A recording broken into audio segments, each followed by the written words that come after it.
Checking the sound system. Sound system's good. We are up and operational again.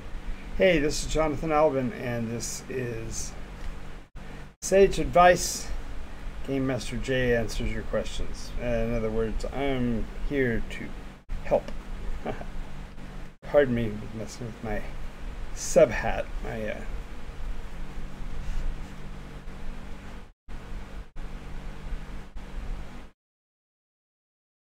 pith helmet.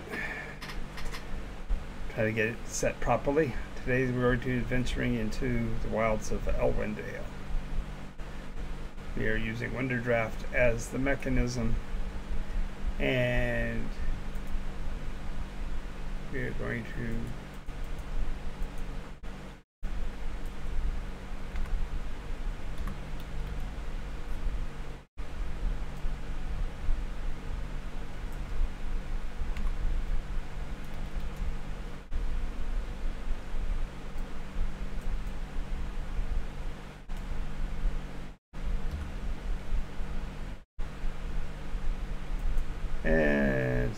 for somebody else. Let's try something different. Let's go with Adventure. This map is being made for one of my Patreon supporters. She is one of the very few landowners of the realm of Nykos, and we are going to be working rough. Yeah.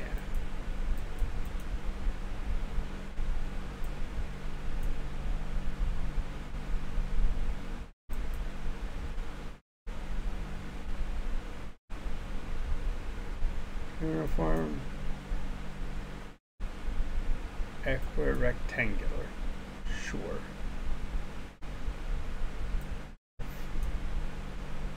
Detail it to and generate. See what we come up with. Well, that's equirectangular. Let's just go uniform generate. Alright, and now we'll work on the terrain leveler a bit.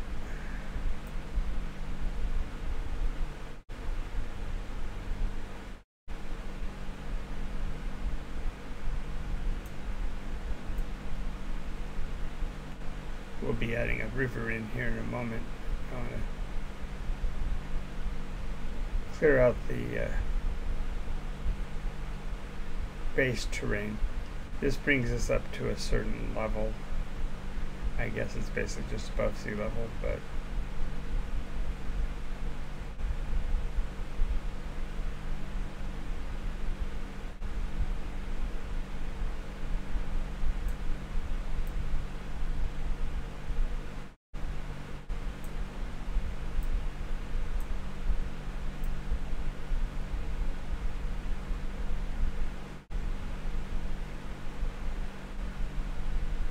I could have done it 1,000 other ways, but this will be okay.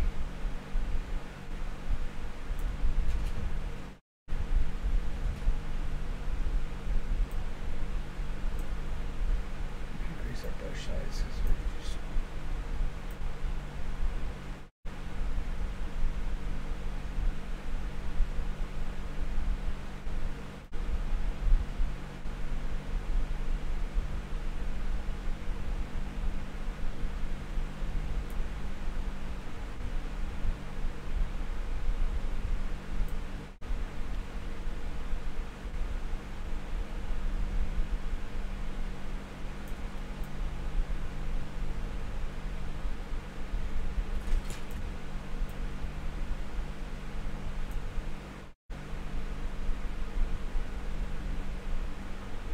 using a big brush gets it done faster, but it's not very pretty.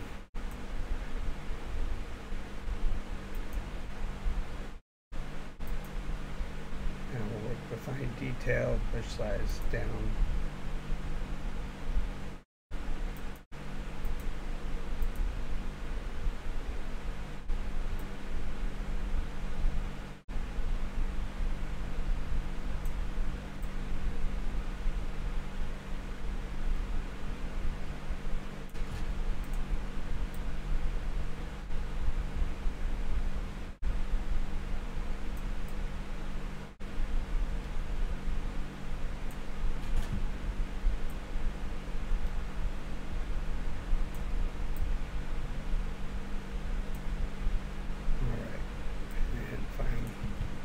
fine tune this last little bit here. We're ready to start.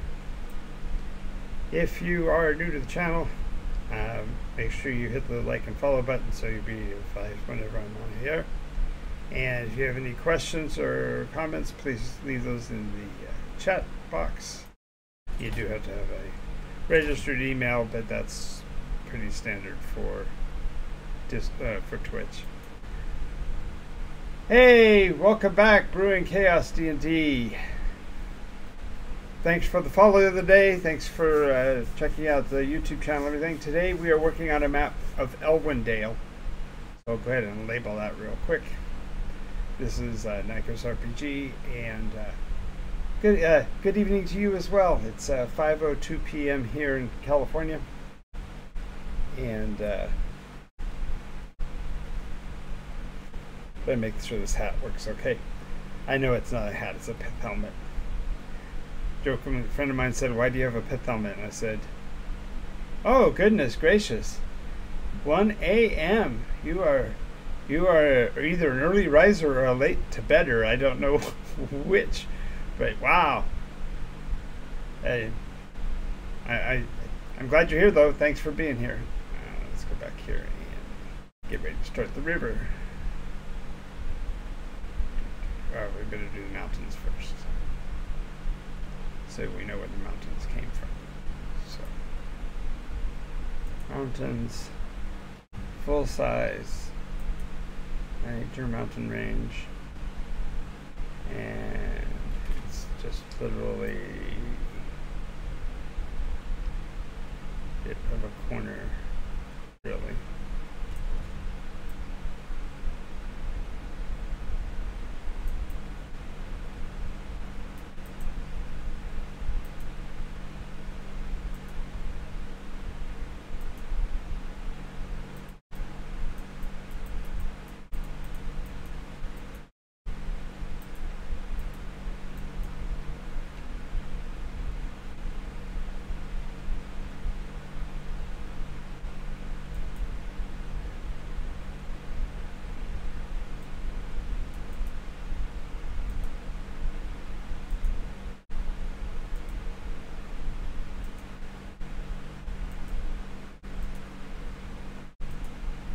All right.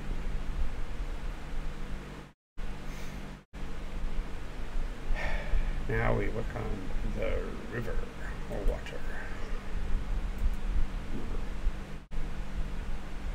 With, I don't know, we'll have to experiment on this, I'm not sure. Meander distance, 6/10 of an inch, is that too high? Maybe 1/4 inch.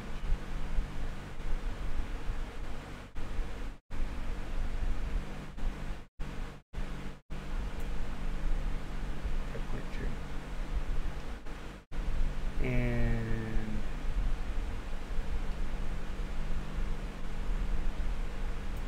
good places any. I'm working with the water of the wrong color for now.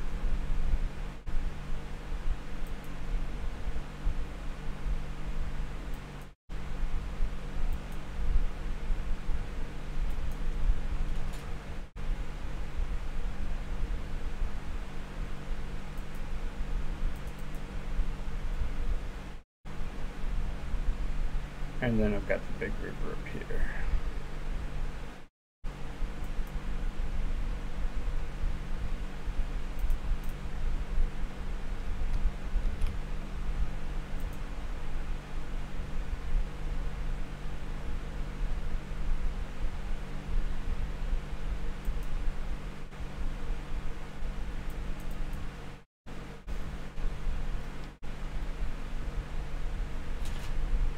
And check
So if you have any questions for me, feel free to ask them. If you have any anecdotes you want to include as well, feel free to do that. Otherwise, I'm going to be kind of working on this and answering and talking in between. I'm rather a rambler when it comes to that kind of thing.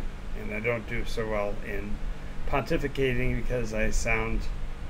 I have an issue with being sort of a know-it-all, I guess. So, and as my grandfather would constantly say, people who think they know everything are annoying, particularly to those of us who do. So,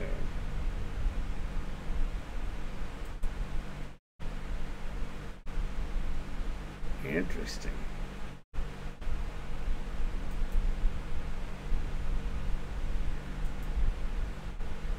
Didn't notice that before.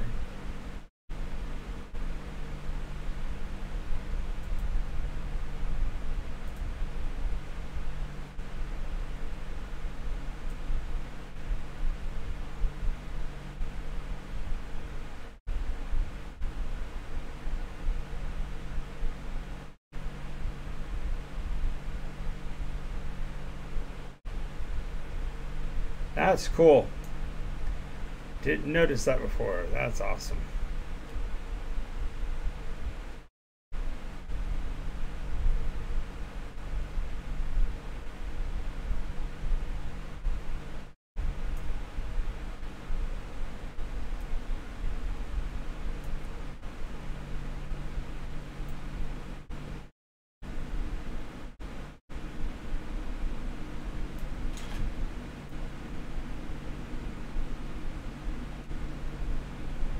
And if you're wondering why in the world I'm painting the oceans red, that's because on Nykos the water is red.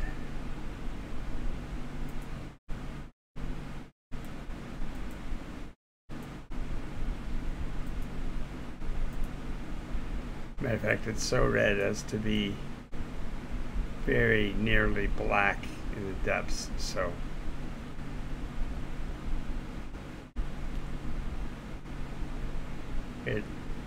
in the surf, it kind of looks like rosé wine, I suppose, kind of a reddish tone. But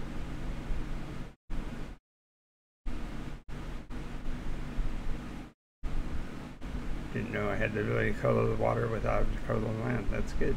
That's good.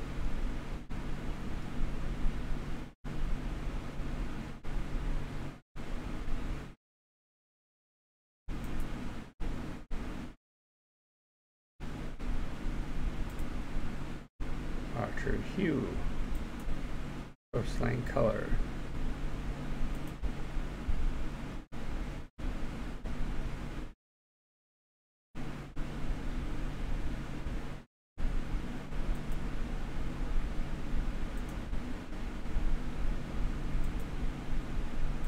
There we go.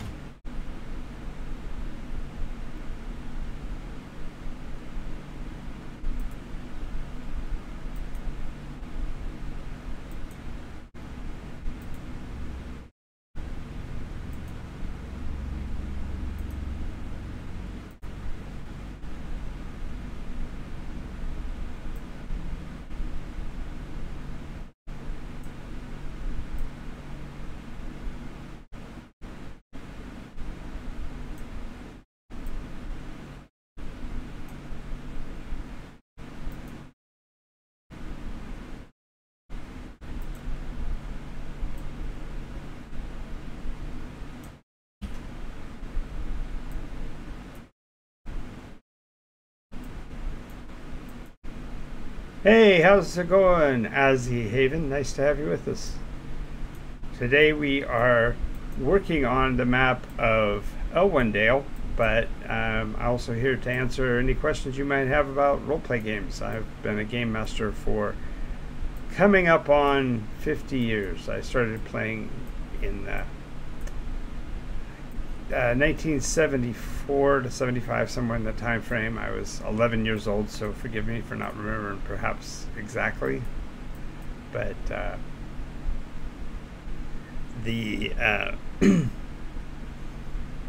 yeah, it's been a while, and I'm one of the odd ones in that, like, many people have hobbies that they go away from and they come back to when they're older, but I stayed with it the entire time. I've told game mastering stories for an average of one time a week for all of that time. So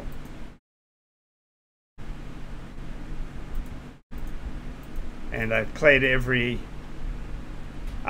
there you go. Yeah, if you write, if you're an author, if you're a writer, you know it's the same thing. It's a labor of love. Once you're doing it, you really can't stop. You just find new ways, new things to talk about, new subjects or whatever. So, and if you guys will hear a tone every once in a while, that's the autosave function. It just reminds me to hit the save button. I don't trust the autosave functions. They have let me down more times than I care to mention.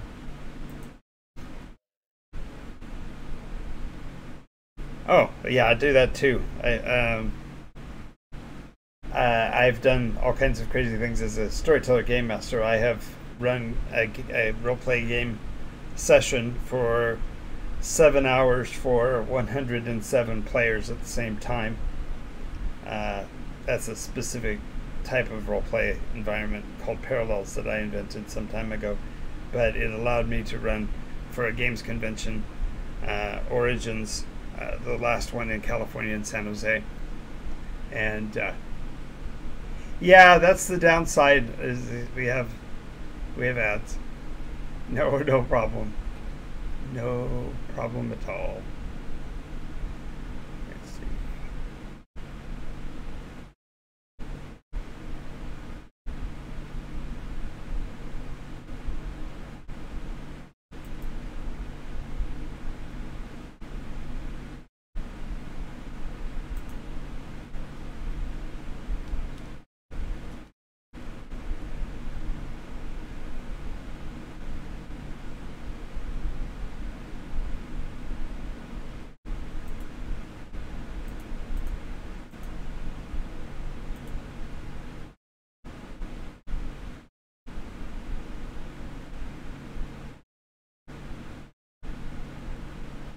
Okay, there you go. You're back. So, as I was saying, I pushed the envelope to 107 players in the same game for a extended period of time. It was fun. I have run 4 groups at the same time in the same adventure. I have done, during COVID, I was running 9 sessions a week, all contemporaneous. And the players were able to do things like we did crossover episodes where, since they were all contemporaneous, all 9 campaigns, if the adventurers went from town A to town B, they could let's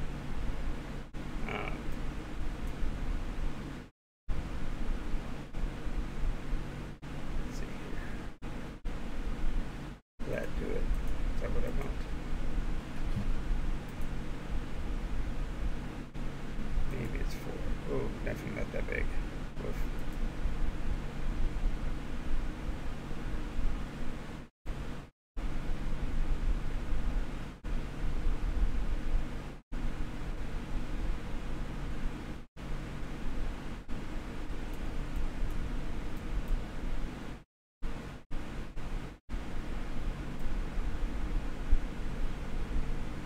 Trying to create the depths of the water without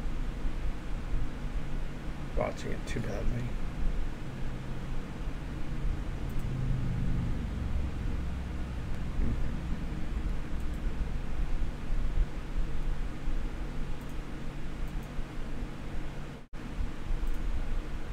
There we go.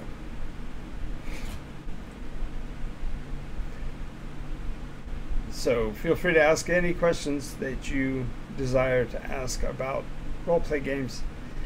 I have run basically every system that's ever been devised, with the possible exception of a couple of the new ones. I haven't played Modifius or Mothership yet, but since those are more sci-fi related, I haven't really pursued them yet.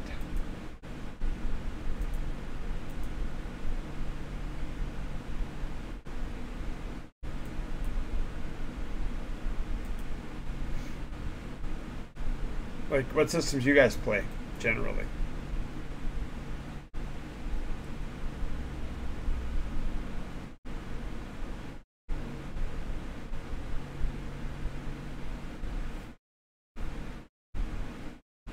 One of the characters is a cannibal, another one is PTSD. That one's tough. I have a son who was kind of a hero soldier in Iraqi freedom and in a couple of other operations. So yeah, writing from that aspect of dealing with specifics that make it harder to write or make it more difficult to express yourself, that's tough. That's good. How long have you been writing, if you don't mind me asking? I mean, I wrote my first science fiction piece I wrote when I was... Hey, root of all beers. That's very funny. I like that one. That's a good one. Nice. Welcome. I'm Jonathan Albin, Game Master J, and I'm here to answer any questions you might have about role-play games, even as I'm working on yet another piece for my adventure world, Nykos. And that's the reason why, if you notice the ocean is black and red, is that the waters of Nykos, the photosynthesis goes towards the red end of the spectrum instead of towards the blue, and therefore all plant life and everything is of a different shade. So my maps will look oddly different from others that you might have seen before. As a matter of fact, let me do this. Hop back over here, hit the save button again, and then I'll show you what the world of Nykos looks like. And this is the adventure world that everything that I'm running right now in fantasy operates in. So this is the world of Nykos. I made the water here a little bit more purple, but it's okay. The idea is that it's in these dark areas, since there have been for the last 4,000 years, there haven't been these stars in the sky. They just recently appeared in the last 300 years.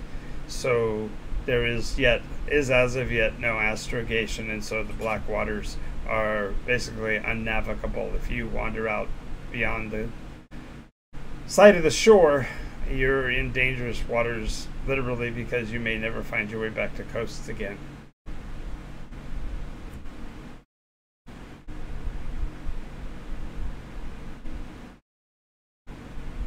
Oh, that's a good question. I love questions about this kind of stuff. Would I allow a player's handbook Beastmaster Ranger to add the warrior sidekick skill tree to their pet? I have a couple of major issues with the pet rules in Dungeons and Dragons, but I have to also say that I've had rules issues with Dungeons and Dragons since I began. I learned how to play in 1974, 75. I'm not sure which year exactly, but it was that school year. So I learned from David Arneson. He was my buddy's Grandpa Dave, and so I got to play way back then. So if the question is being asked on genuine opinion, I'll give you my opinion first, and then we'll talk about the actual rules. Would I, as a DM, would I allow it? I certainly would. I am a yes and game master. But that also means that because I'm a yes and game master, that makes me what is considered to be rule of cool over rules as written. Which means that would I allow a player's beast to have skills? No. And I'll tell you why. If you were going to grant them skills, then you are assuming a level of intelligence that raises them above non-pet status and puts them into the status of being sentient, and ownership of sentience is slavery. So that's the dark and dirty version of my opinion on that. Would I allow it? Yes, I would. And I'll tell you why I would. The concept of a sidekick is different from a actual pet.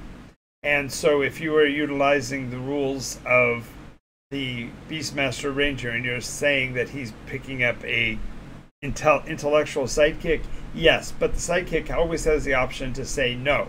So the player doesn't have full agency with a secondary character. I'm a kind of a stickler for that, in that there are plenty of game masters that will let you run multi-characters at the same time.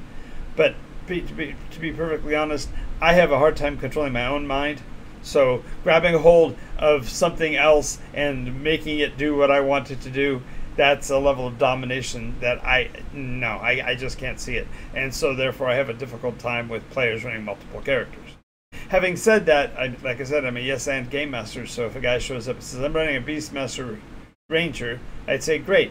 But the Beastmaster Ranger would have these stipulations because they would be a Nykos Beastmaster, and so therefore it would be falling under the house rules, if you will, of the world of Nykos, and therefore there are stipulations and quid pro quos that go into that or whatever.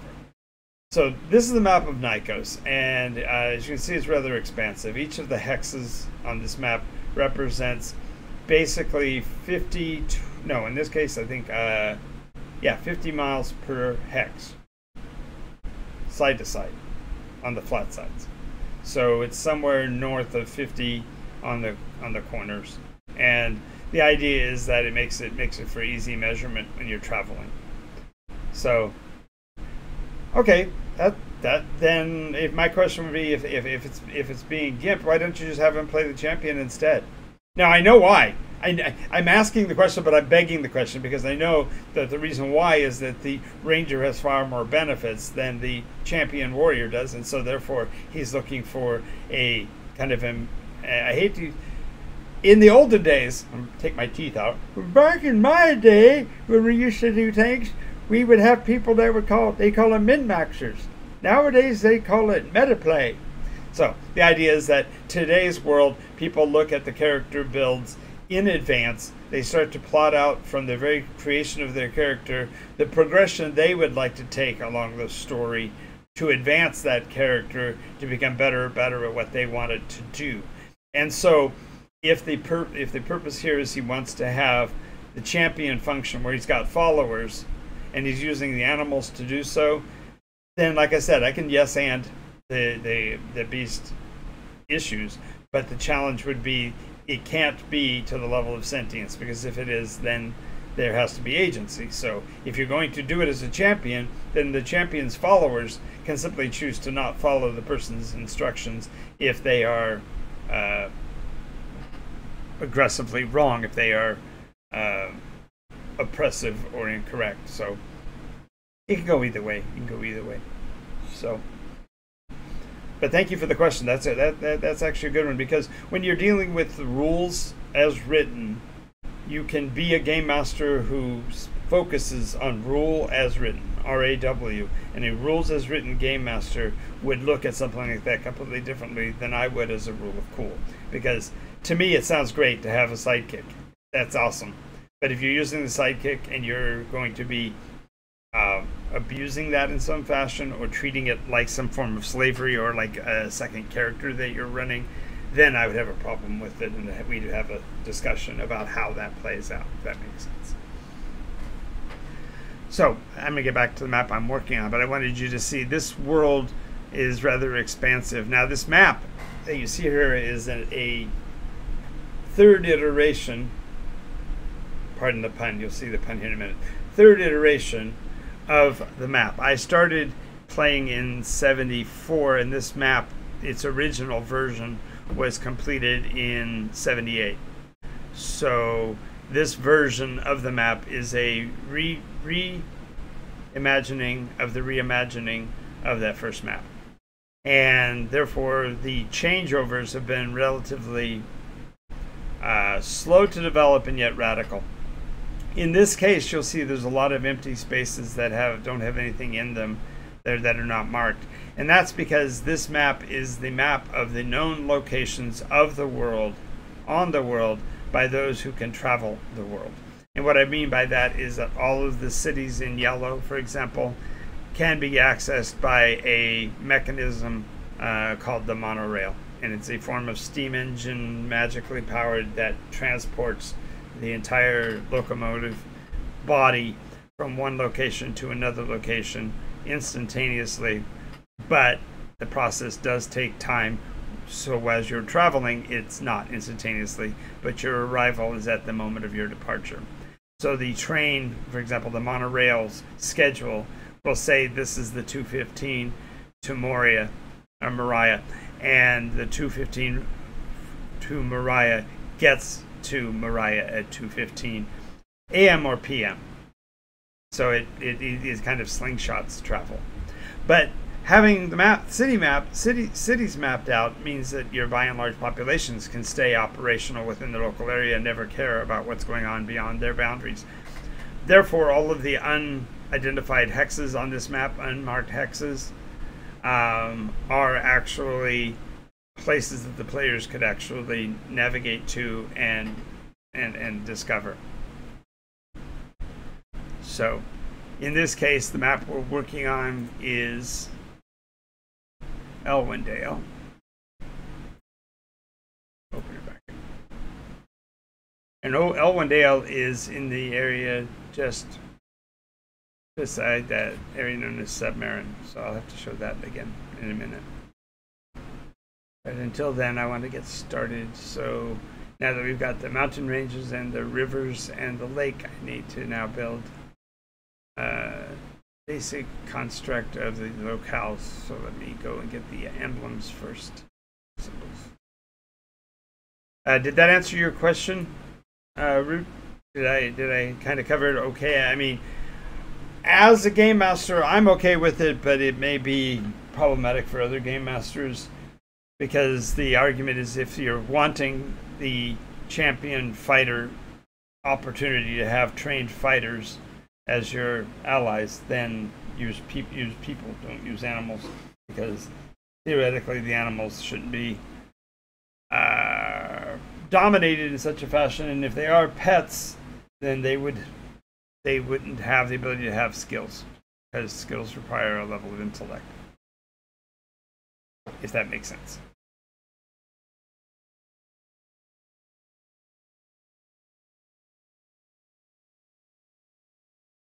Oh, that's fair. I can understand that.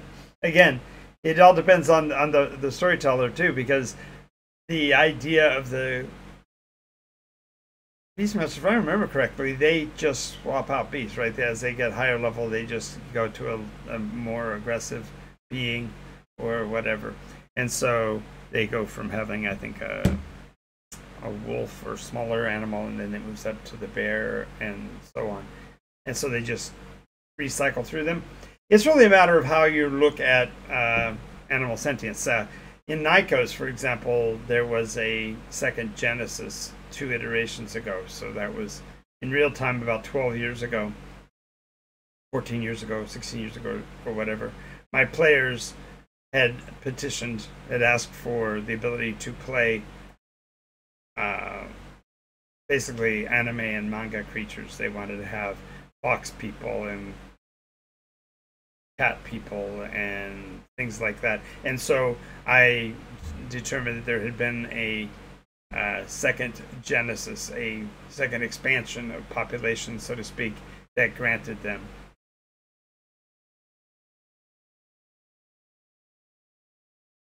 That's very funny. That's very funny. William Tell came up in a conversation just the other day. That was very funny. They happened to mention him.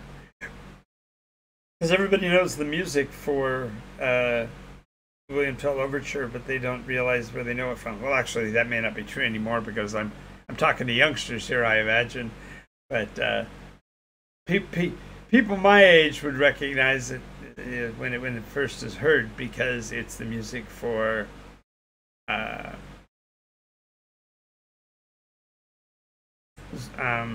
Lone Ranger. But because it sounds like horses galloping is the reason why it was used for that purpose. But The William Tell overture actually ends up being the music for the Lone Ranger, who was mounted on a silvery white horse and carried a pistol that fired silver bullets. And no, he wasn't hunting werewolves. But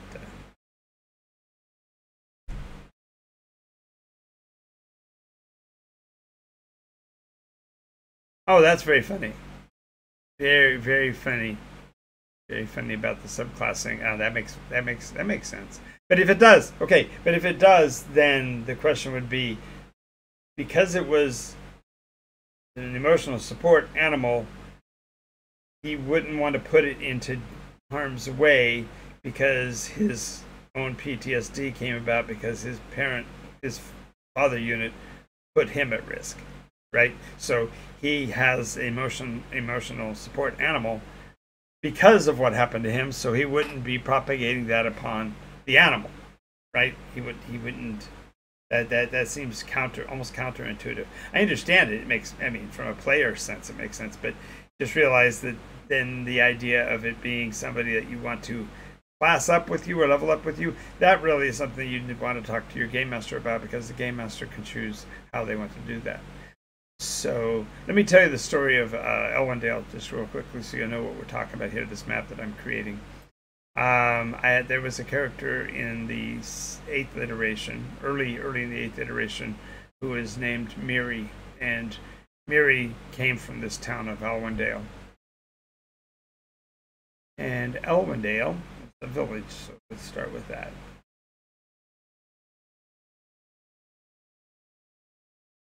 Way too big a scale. 30%. So Elwendale was that is sure we're going to be on commercial.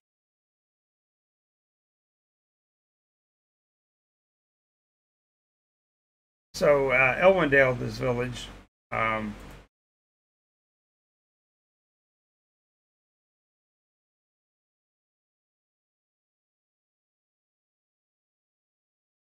those are way too small. Bring my trees up in scale. Gray brush on.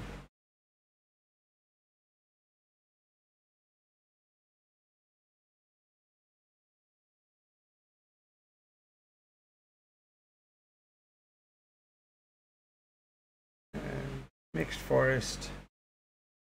It's on the edge of the area known as Inandara, and Inandara is an eldrin forest, so we're going to populate it with lots of trees.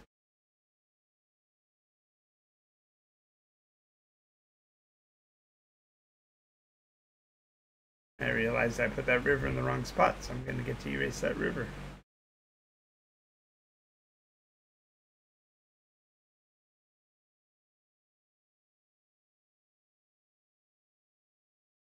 Move that river downstream, so to speak, farther down the coast, not up here, down here. Matter of fact, it wouldn't even be on this map. That's fine. That's fine. Anyway, the Inandaran Forest, which is what we were working on. Protect the symbols.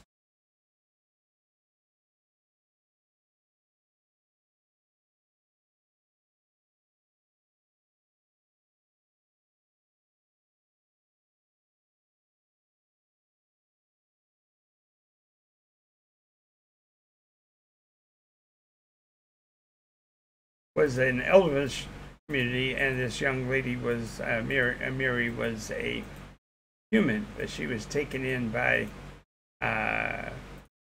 the elves of the forest when her matron, the unit, decided that she should learn the ways of nature and such, and so she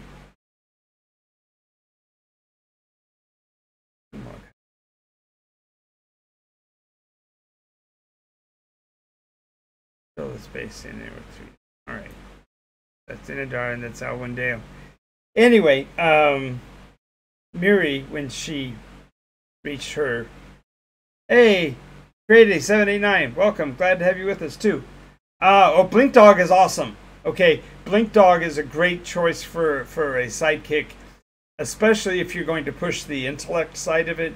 Now, realize that the way I would adjudicate that if you were playing it in my world is yes, you could have your Blink Dog as your sidekick, and your Blink Dog could be given trainable skills because they are that sentient, they can actually speak and so on.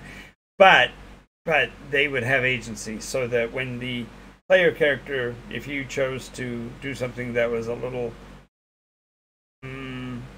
sketchy, a little dark, then the creature could actually choose to not do the action, and there would be actual role play dialogue that might happen between them. So that's actually kind of a clever way to go. Glad to have you with us Fridays, 7, 8, 9. We are. I am Jonathan Albin, the games master, and I've been game mastering since '74 or so. I learned from one of the guys that designed the game. So we are building a setting, a place in my world called Elwendale. And as we're going through, we're also talking about lots of other stuff. And we got onto the subject of whether or not a animal companion could learn skills if it was taken under the Beastmaster's companion. So, did that kind of answer your question, Root? I think that I think I kind of have covered it. If there's more you'd like to embellish, feel free to add in.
Yeah, blink dogs are, like I said, blink dogs are awesome. Matter of fact, in one of my campaigns, there was an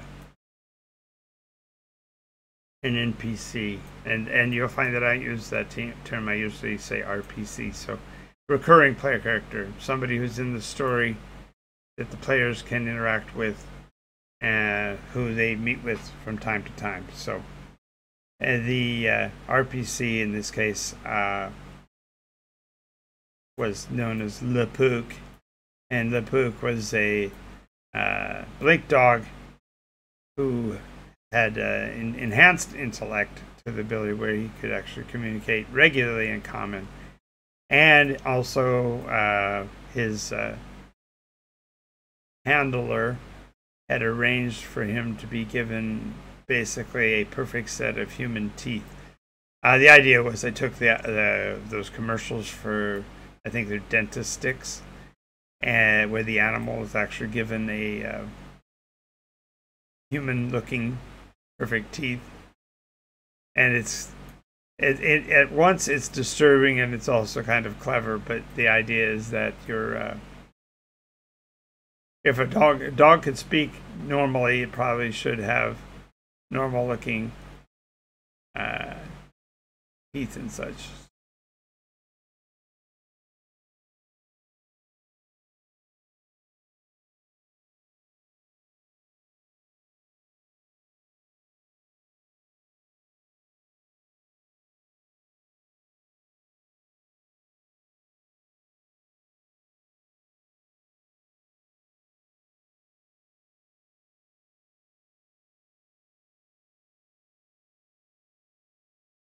And Fridays, if the format here is just impromptu, ask any questions you'd like about anything from any role play game.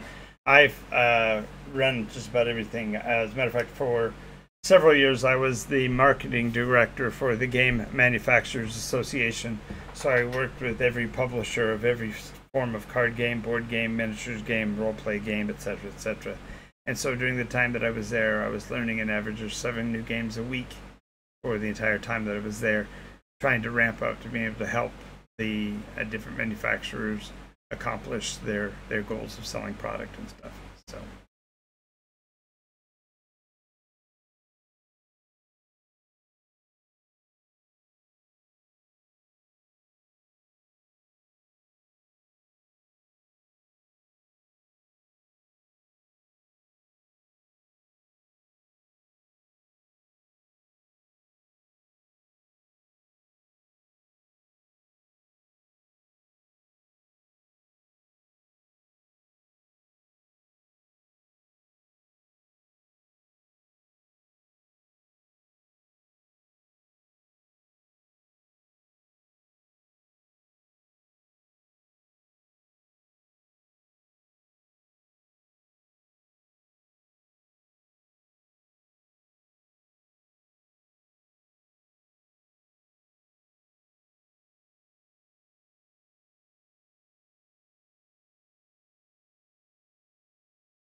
Next.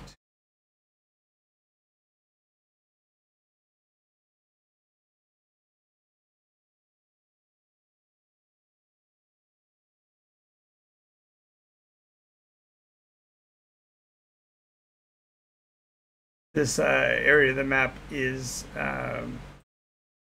in the temperate zone. It's well north of the equator, so it's fairly moist.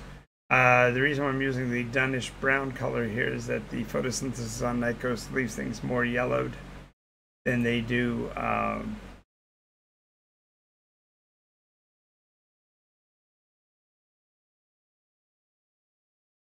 make them green or blue. So trying to capture that concept here.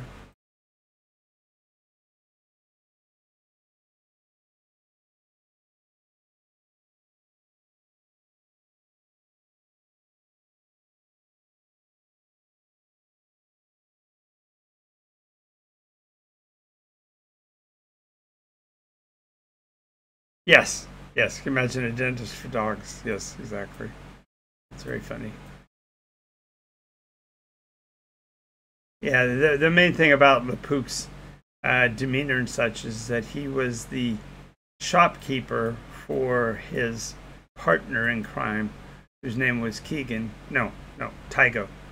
And Tygo's business was trade in mystical, magical items and such. And so he was the adventuring group's resource for getting to magical items and such. And so most of the time they had to make reservations. They had to talk to Lepook. And of course, getting to do a French accent or a puppy dog, a dog, was funny enough. It was humorous enough to. Players actually would go out of their way to go talk to Lepook, and they would go on missions and stuff to make sure they had all their gear.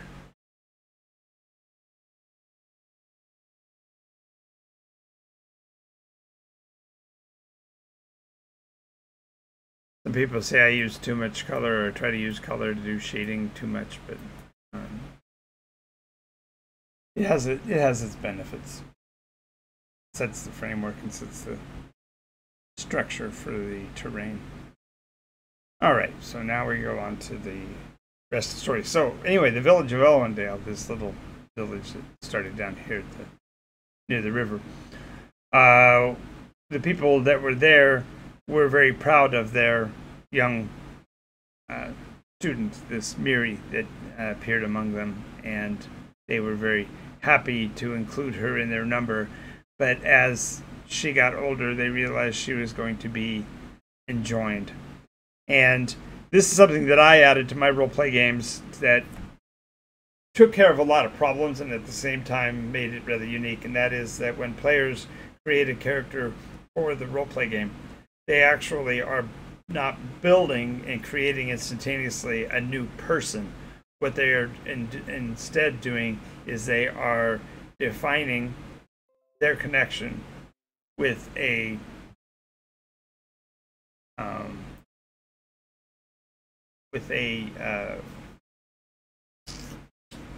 person that already exists in the world of Nykos.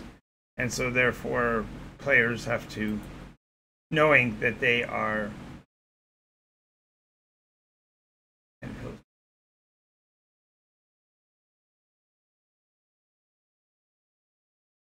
yeah, this will work.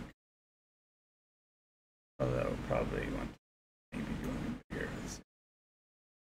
Oh no. Don't like either one of those, not at that frequency anyways.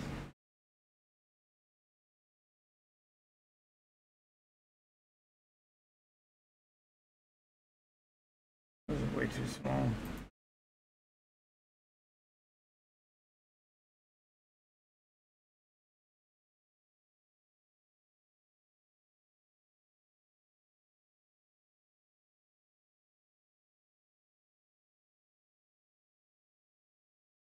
But anyway, they therefore your persona when you build a character is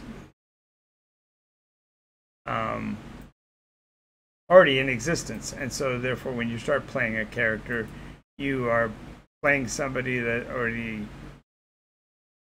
exists in the world, and therefore you're you need by necessity you are part of the community from the beginning. And what this does is this the first thing it does is it lets players who are not able to make every session, it still leaves them as part of the group, because even when they're not there, their persona is, and so they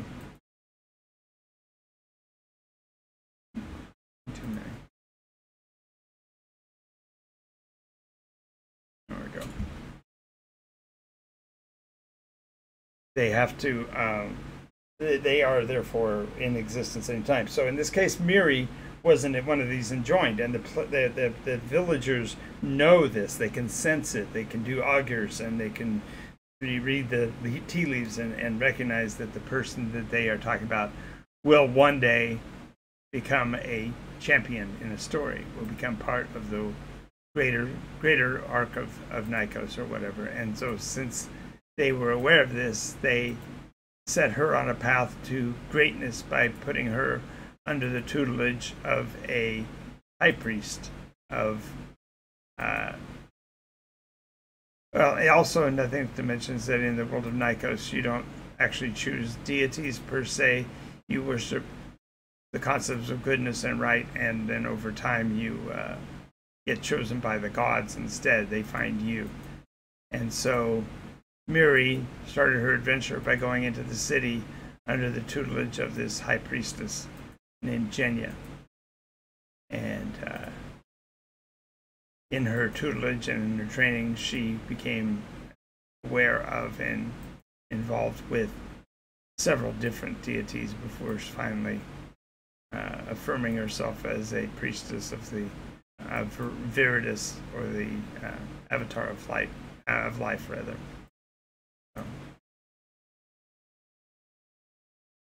So this town of Elwendale knew that they had been the progenitor of someone who might one day be a champion of the future, and so they actually built on that and started to create the dynamics for their own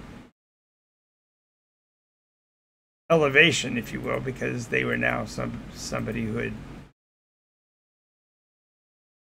birthed or brought forth one of the champions of the world. And so they started creating the lore path stories of this young lady and how she came to be and all of that. So when Mary had left and was off in the city, so to speak, doing her thing, the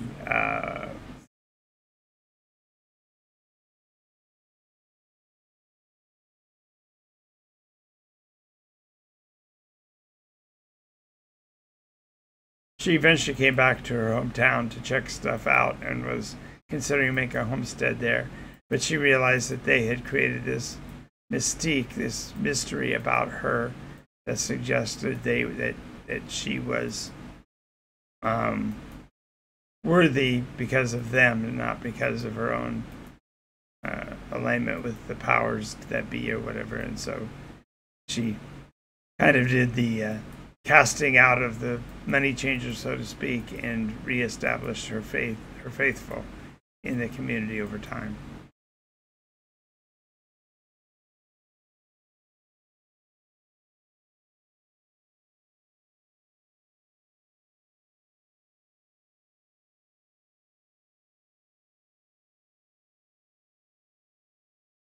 Exactly. So that I'm sure that they made a humorous story, but you have another question? Like to follow something else, or you want me to continue to tell you Miri's tale, because she had a series of rather interesting circumstances that carried her forward. But I don't normally pontificate on adventure stories of the characters in my campaigns. I leave the players to do that. And by the way, if you are a advocate for role-play games and want to be a part of our community, our Discord's listed improperly right now. I think I may have fixed it. I can't remember. But if you are a member of our Discord, you can actually come online and chat with me verbally. And also, we have one of our Patreon levels allows membership as well. So you want to look into that, patreon.com/Nykos. All right, so that part's done. Now I got to figure out.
Alrighty.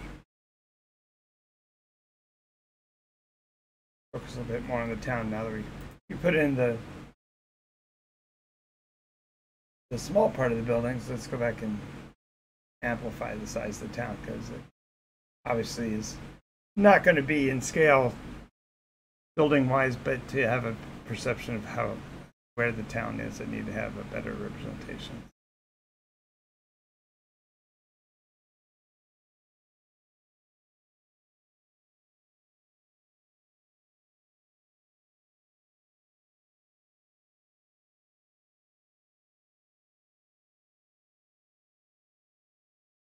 Let's see, from Elwindale, we have to go south to get to Bridgeton, so I need to make a road to get to Bridgeton.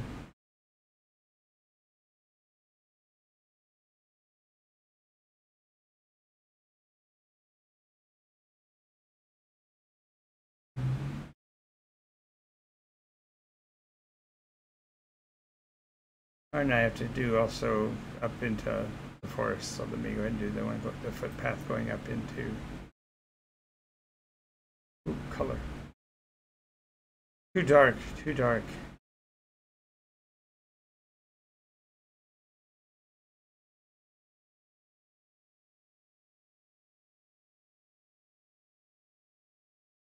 Still too dark.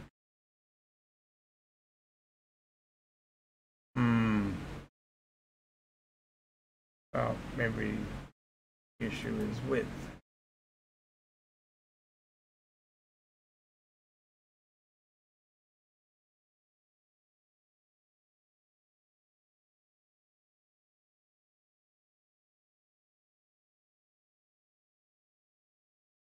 It's pretty hard to see, so.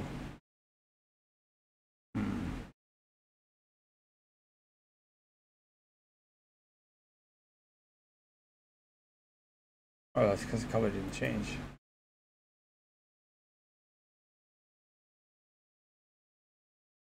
There we go. Better, better, better.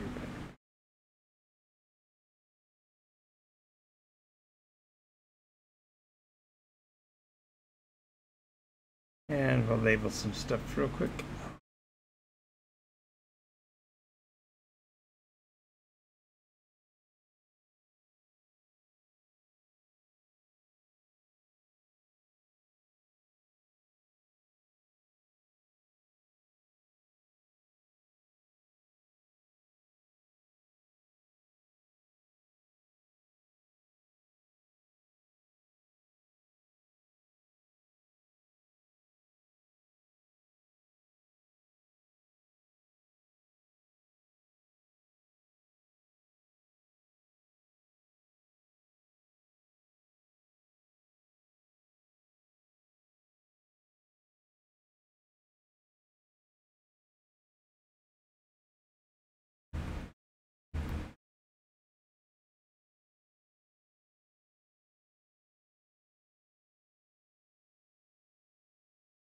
There's that window. All right.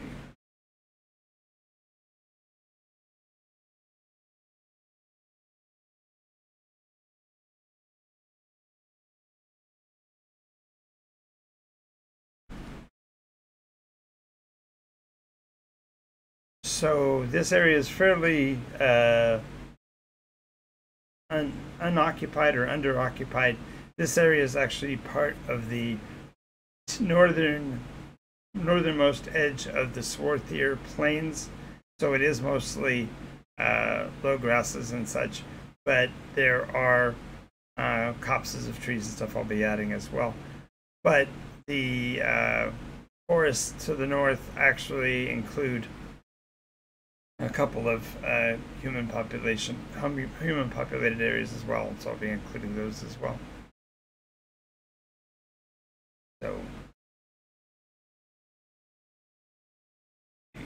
back to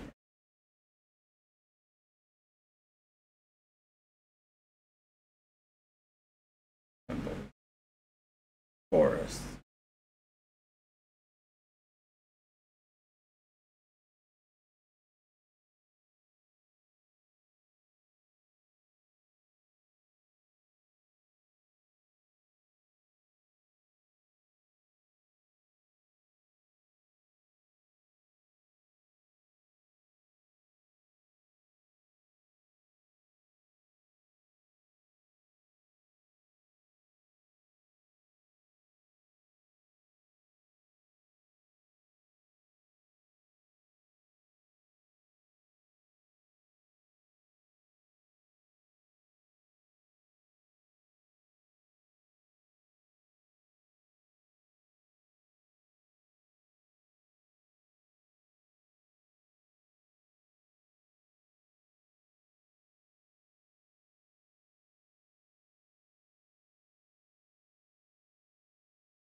I don't mean to be silent, but I don't have anything in particular I wanted to talk about. So if you have some more questions or things you'd like to know about the past, maybe about how role-play games developed over the years, you know, some people ask questions about the particular game mechanisms that I've played through and under and all of that. Things like that are fun to talk about, and I don't mind.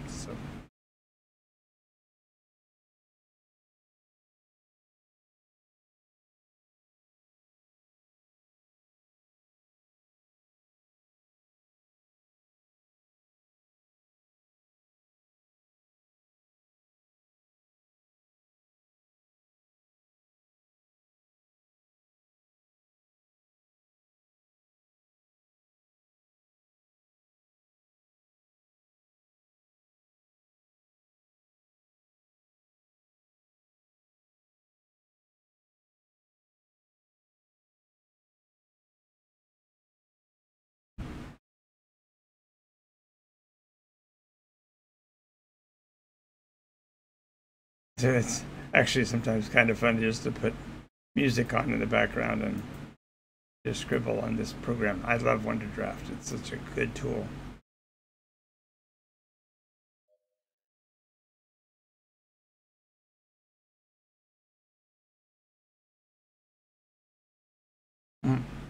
Trees in the ocean? I don't think so.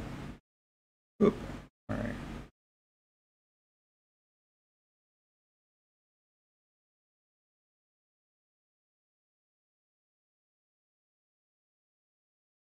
Yeah, more trees in the ocean. That's always good. My sister would be appalled.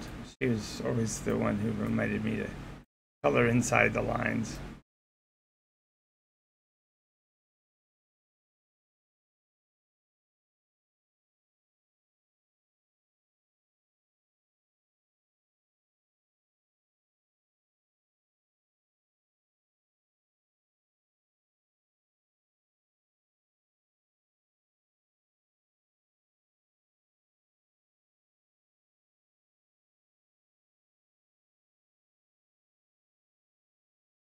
All right, so now the next part of the story is that when Mary finally decided to settle down after finishing her adventuring days, she worked with the elders of Elwendale, explaining that they had the chronology incorrect and that she would be establishing her first community of the faithful.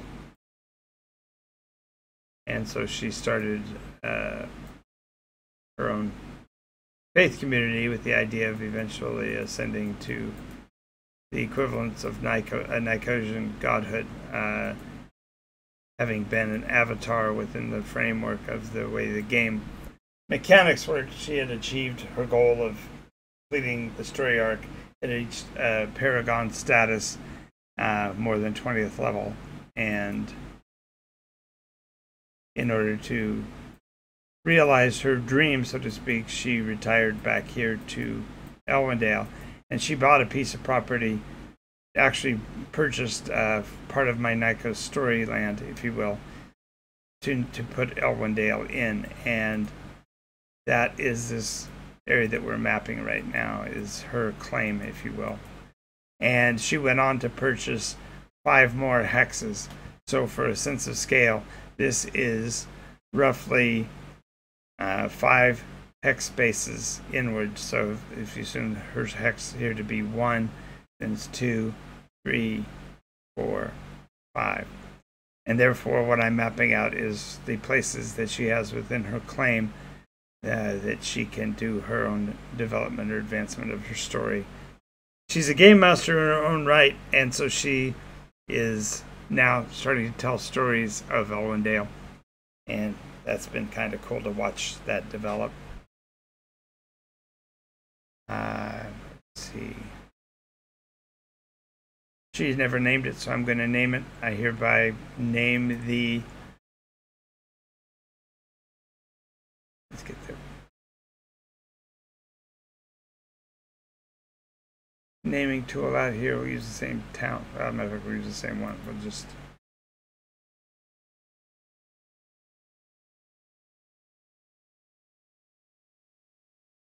change the font size.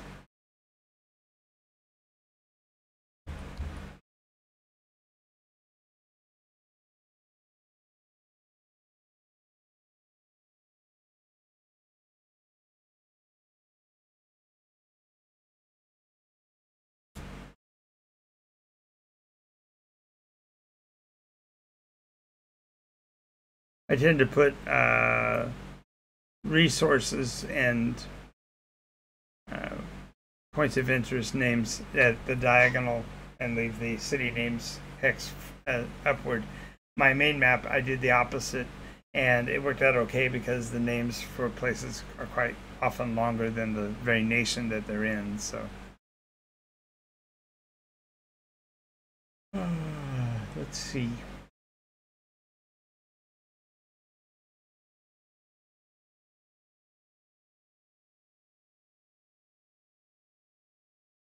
Playful grass, marshy grass. We'll say the marshy grass for later. Tall grass.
All right, now you might be asking why the ridges highlighted by grasses on the forward side of these hills and on the leeward side of the ones on the top side. Well, that's because the elevation is higher to the south. The Swarthier Plains is actually a raised plains, almost like a step, and therefore the water drains downward from there.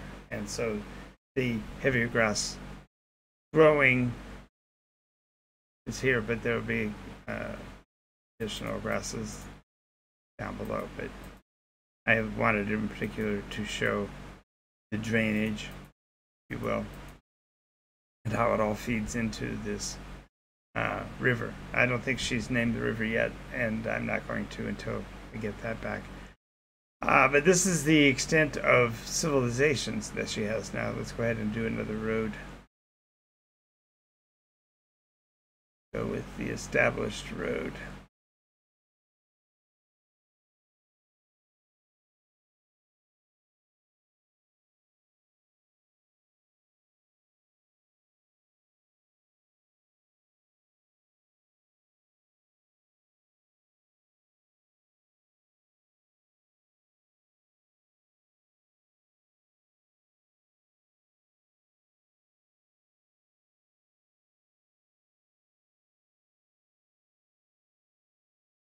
There we go.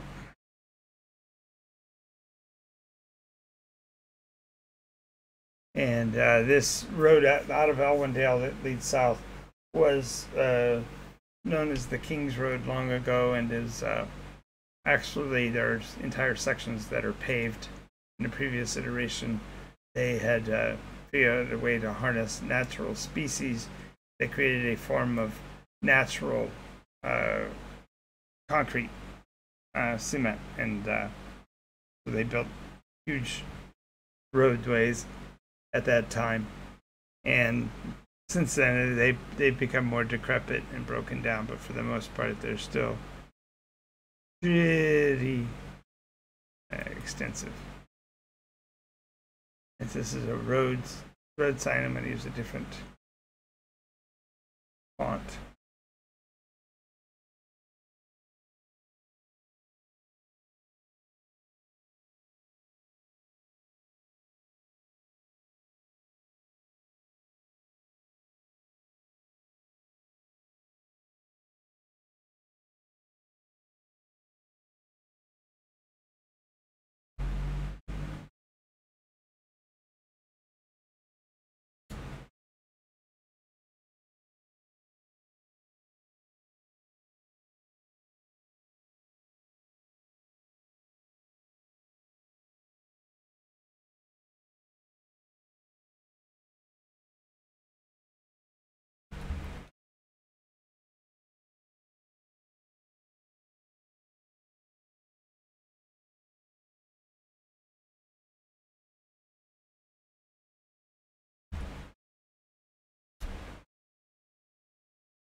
Didn't mean to do that. Yikes. Ah!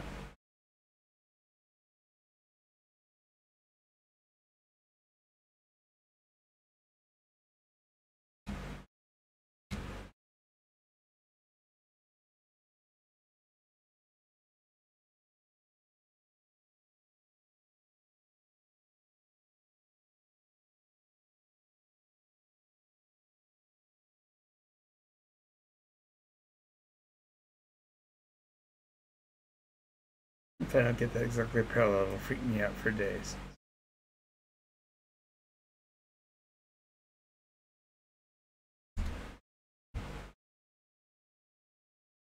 All right, so now what do I want to do next? If you're just joining us, I'm Jonathan Albin, and I'm the Game Master Jay, and I've been game mastering for 50 years, very close to 48, and therefore I have played virtually every role-play game mechanism out there, and this is kind of an Ask Me Anything show, so feel free to ask any questions you would like, and I'll do what I can to answer them.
I'm putting a location here that only makes sense because of the iterational change to the 9th. Map changed subtly and made it so that there were 2 places where the Blackwater might be navigable.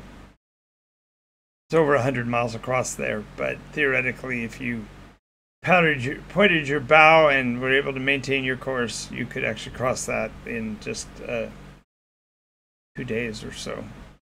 And therefore, having a Blackwater Watch light tower makes sense.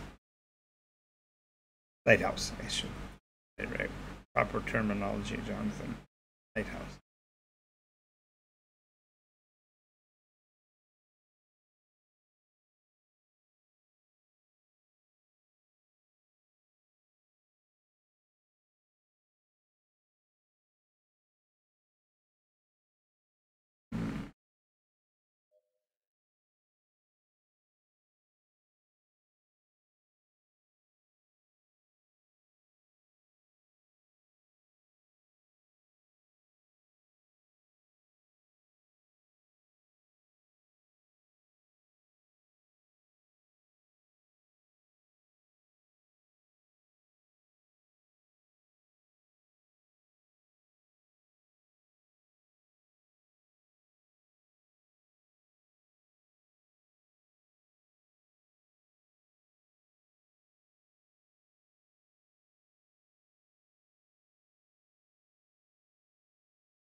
There we go.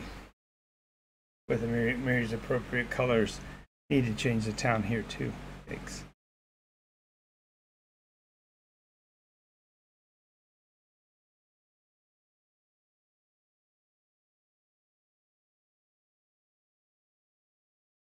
I'll just delete it.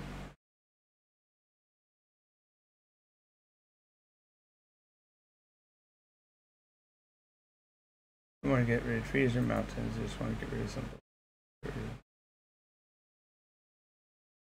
There we go. Now we go back.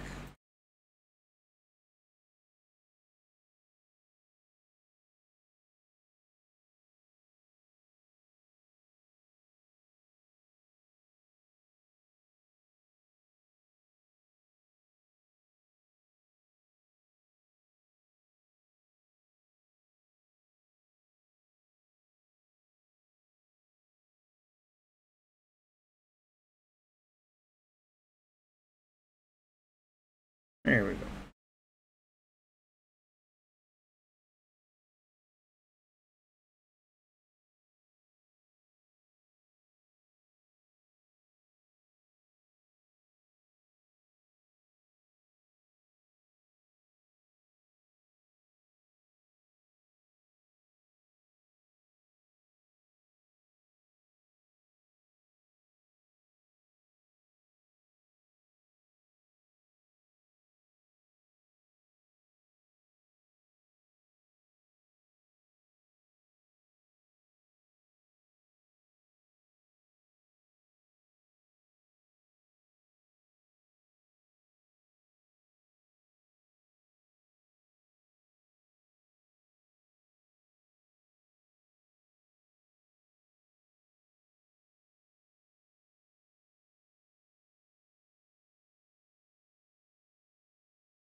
There we go. That feels more filled in. Bridge or 2 on the river, though. Back over to the. Ooh.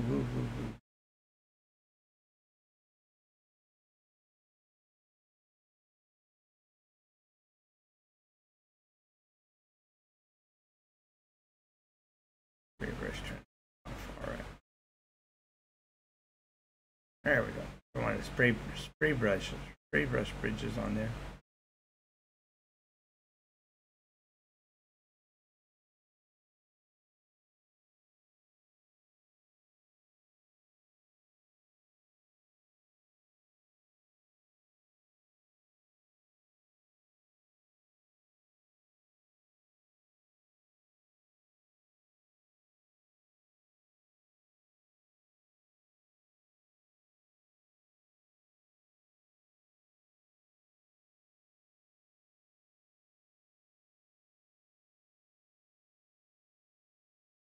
One, two, three, four. Okay. That works.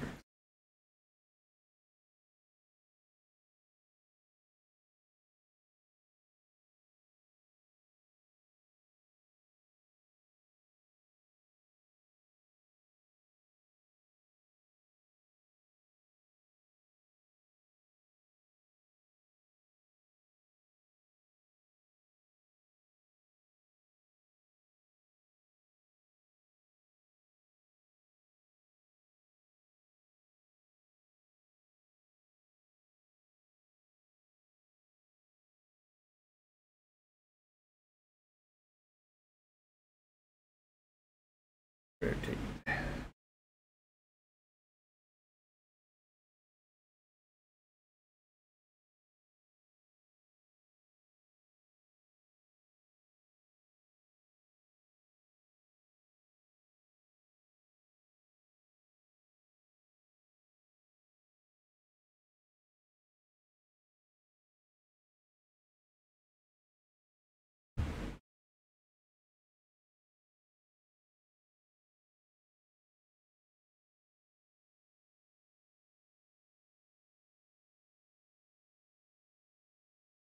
Nope.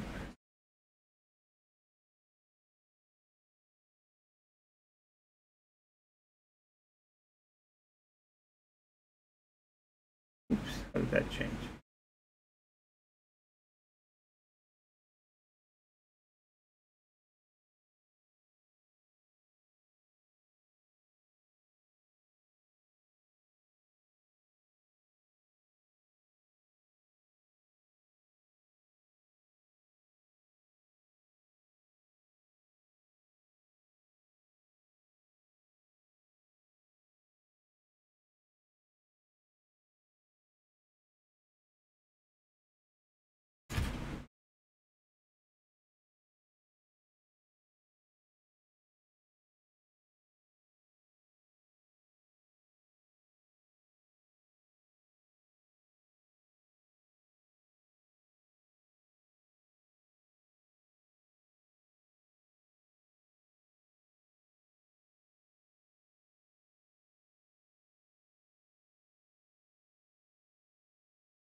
There we go.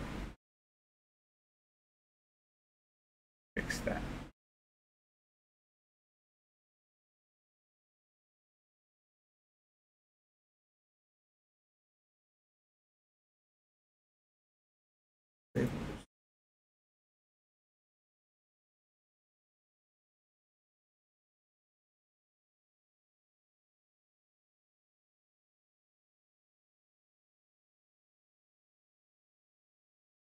Agent.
Wrong direction.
There we go.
I haven't worked with these regions before, so this is all new to me.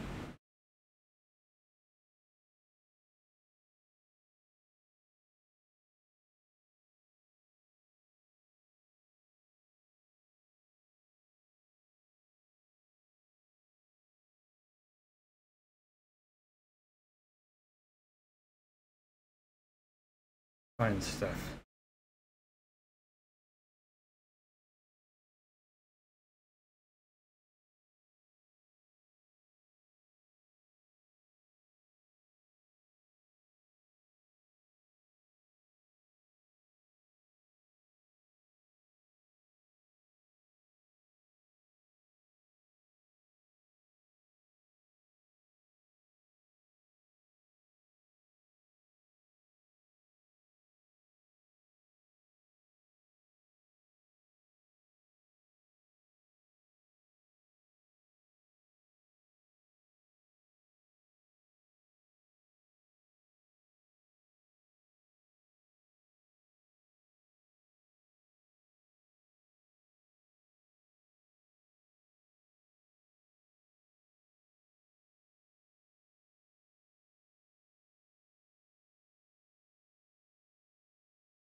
There we go. More and more. This one's got to be deep green.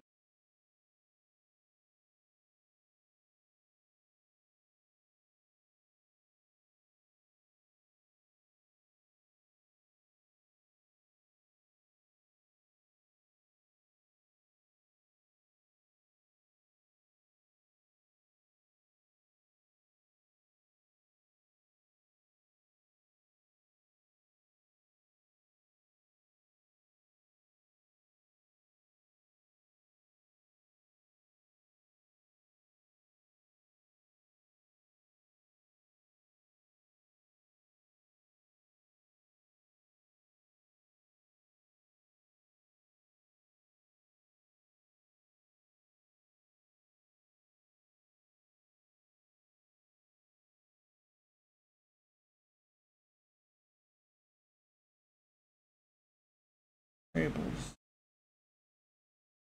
Text. Like that.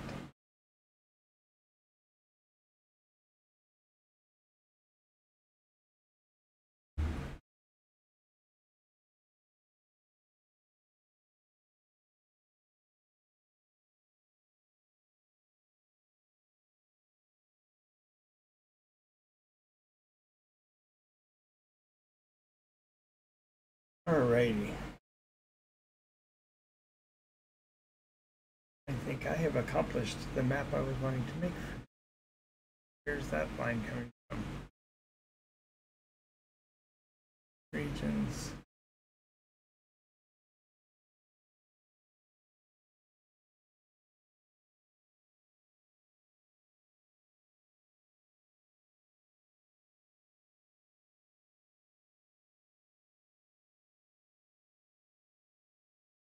Oops.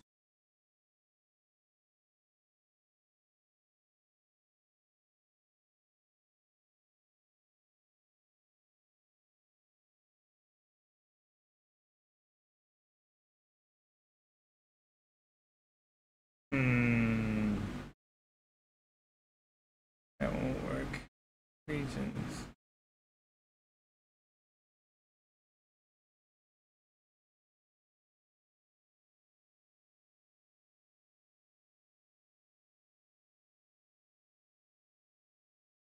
There we go. Alrighty.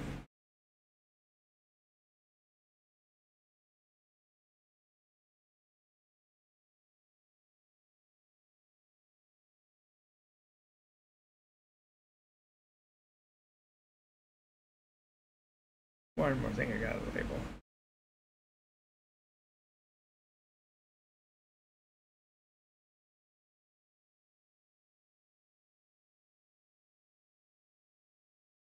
Water.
many symbols.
Yeah, I think that's probably as close as I need to get. I want to thank you guys all for hanging out with me this afternoon. If there's any other questions you want to ask, feel free to ask. I'm about to wrap it up for the day. I finished getting the Elwindale map done so that I can now confer with Gene and see what improvements we want to do on the country of Elwindale. And we will speak with you all later. Have a great day, and we'll talk to you again soon.